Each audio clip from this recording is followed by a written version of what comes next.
उस गल की जाए कि जो असी बार बार आते हैं मस्जिद रोशन करो।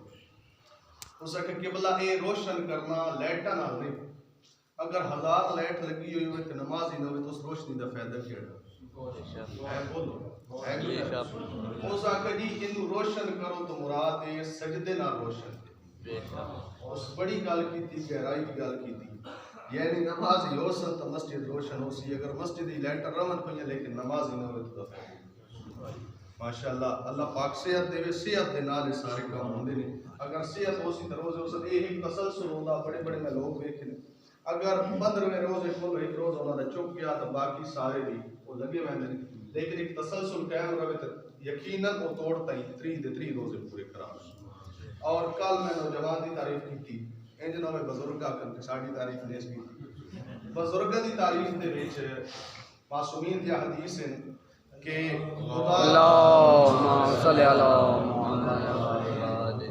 खुदा गफूर रहीम है।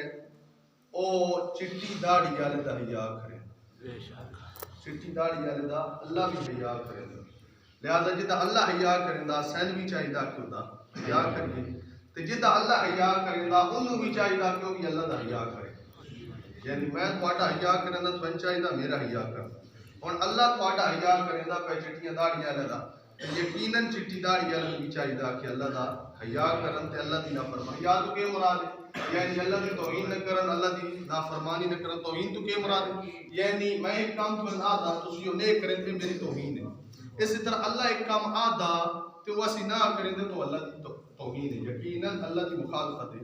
लिहाजा सफेद दाढ़ी वाले चाहिए कि वो अल्लाह की तौहीन न करे बल्कि अल्लाह दा हिया करे। इस तरह अल्लाह इदा हिया कर रहा ये भी अल्लाह दा हिया करे क्योंकि सफेद दाढ़ी वाले दा अल्लाह हिया कर। कल एक मसला दस्या नमाज फजर के बारे। अज नमाज मगरिब और इशा के बारे। मगरिब दी कितनी रखता वाजिब वाजिब कितनी इशा दियां 4। उस तो बाद मगरिब दियां सुन्नत कितनी 4 इशा दियां 2।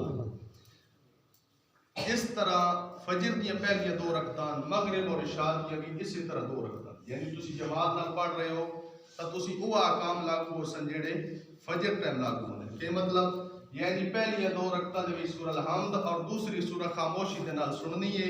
बाकी अज़कार पढ़ना जरूरी है लेकिन उन्होंने आवाज़ पेश नमाज तक करना तक नहीं बैठी चाहिए। अगर करना तो मेरी नमाज बातिल नहीं होती लेकिन नमाज मकरूह होने की मकरूह के मुराद है यानी सवाब विच कमी हो गई।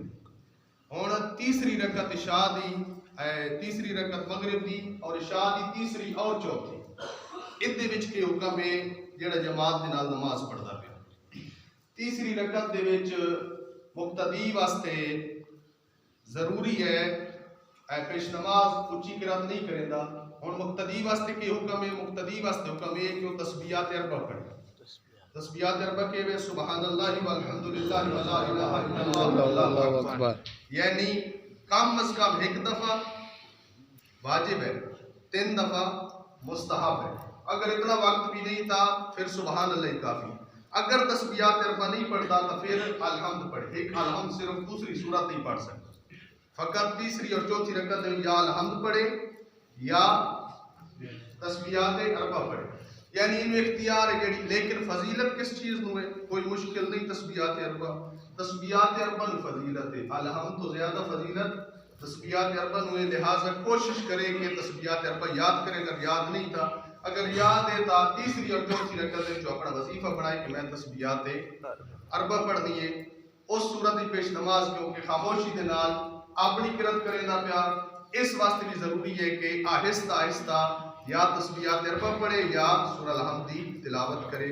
उस तो बाद बाकी अज़कार यानी रकू सजूद को पेश नमाज नाल जिस तरह पहली और दूसरी रकत हुक्म है इसी तरह तीसरी और चौथी रकत का भी वही हुक्म।